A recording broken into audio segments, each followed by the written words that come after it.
They called it Camp Hope. But Hope, in Loveland, Colorado, has been systematically dismantled, one tent, one voice, one life at a time. This isn't just a story about homelessness.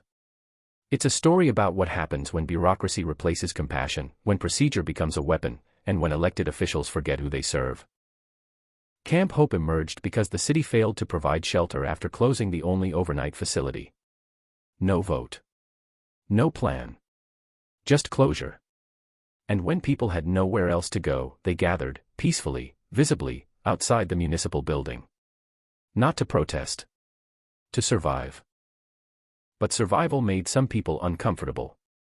So the city responded, not with aid, but with enforcement. Harassment. Surveillance. Public comment weaponized. Tents torn down. Belongings discarded.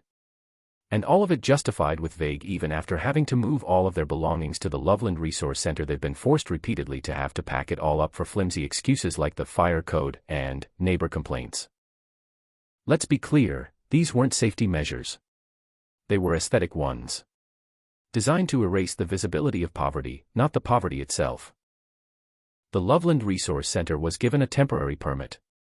But temporary meant chaos. Residents were given 2 hours to relocate. If you had a job that day, you came back to nothing. No food. No shelter. No clothing. No dignity. And still, the city demanded compliance. Miss Mona said they should clean the showers that didn't exist. Volunteers scrambled to help, but were blocked from delivering food, gear, even comfort. Communication broke down. Conflicting orders created confusion. And in the midst of it all, someone died. No name. No inquiry. Just a passing mention, I heard she was housed. As if that absolves anyone of responsibility. As if being housed makes you immune to systemic failure. This is not just neglect. It's narrative control. It's the quiet violence of administrative decisions that erase the humanity of the unhoused. And it's not just about tents. It's about hygiene. Health. Reintegration. You can't apply for a job if you haven't showered in a week.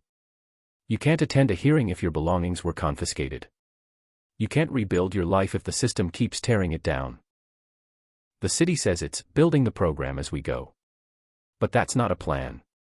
That's an excuse. And every day of delay is another day of suffering. So we ask, where is the accountability? Where is the transparency? Where is the humanity?